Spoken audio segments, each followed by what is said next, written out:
Hello everyone, welcome back to our channel. In this series of video, we are going to cover the important question bank with answers for module 1 and it is set 3. Let's move on into the video.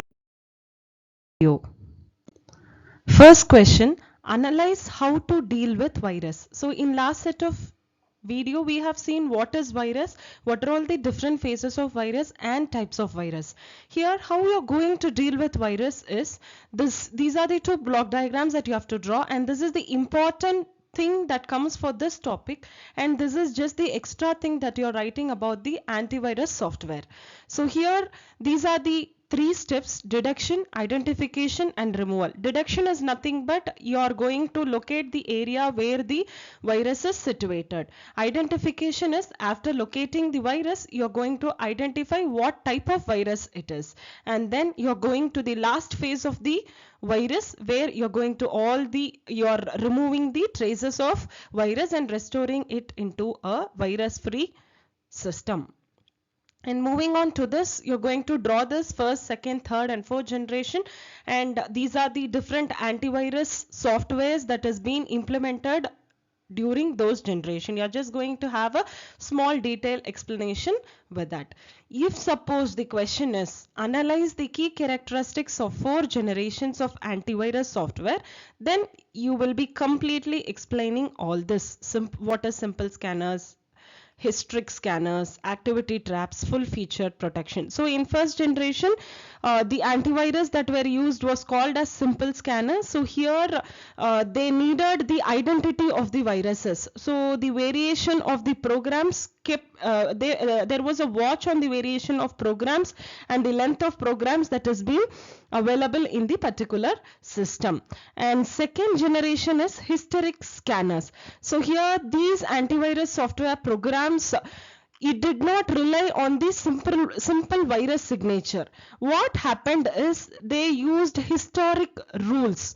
So it is like they are going to look for the possible virus attacks, and if suppose there is any variation in all these antivirus program to store some identification, then they used historic scanners. And activity traps is nothing but this antivirus software were memory resident, that is they watch for viruses based on their actions. So they did not take the structures, they viewed based on the actions. And then fourth generation is full featured protection. So here it comes with a package where many antivirus techniques together was followed, like scanners, active monitoring, access control and identification of viruses to remove it. All those in a complete featured protection, it came in fourth generation.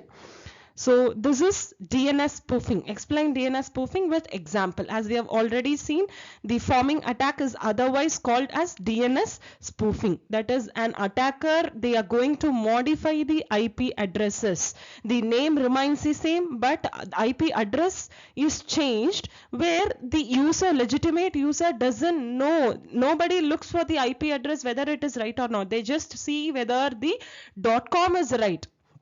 When we itself log in into a Google or Amazon, we just see it is amazon.com, google.com, gmail.com. We don't see the IP address of what we have chosen. So we don't know which is real and which is modified IP address. So such kind of attack, we call it as DNS spoofing. And you're going to list down the details about the following terms: interception, fabrication, modification, interruption, denial of services. So these are the types of active attacks. These all comes under active attacks. So interception is nothing but here when an unauthorized user pretends to be the real user, then it is called as interception.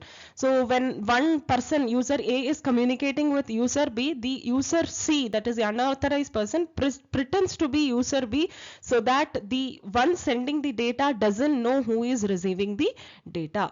Fabrication is nothing but it is the absence of, it occurs because of the absence of authentication mechanism. So there will be fabricated data. The original data will be taken it will be sent like an original data, but some fabrication would have been done. Once you enter into that particular website or program, obviously there is some attack happening. Modification is the data that is sent from the legitimate user itself will be changed completely. That is called as modification. Interruption is nothing but, we have studied about availability. That is, a particular resources is always available. Make sure it is always available for the legitimate user. If the availability is not to the mark, to the level, then interruption. That is what we call as interruption. So there is no proper availability of resources to communicate. Denial of services is nothing but when an unauthorized user keep on trying with a legitimate user's ID. Say suppose an email ID of a legitimate user is typed by a attacker, and he keeps on trying with different password one after the other without leaving a gap. So there forms a network flow in a particular area. So denial of services then happens because of that traffic cost. And then moving on to the Trojan horse with an example. So this is a kind of viruses. We call it as Trojan horse. Here this Trojan horse is completely revealing the confidential data to the attacker. So virus is nothing but it itself keeps on replicating inside the program as a software, as a program. Here this Trojan horse is going to reveal the confidential data to the attacker, and this is the diagram you will be drawing where you have a user with user ID and password, and the program will have a Trojan horse where the user ID and password is revealed to the attacker. So you will be drawing this and explaining in detail about what is Trojan horse. Yes, hope you have learned about these small tips. Please stay tuned for more information. Thank you.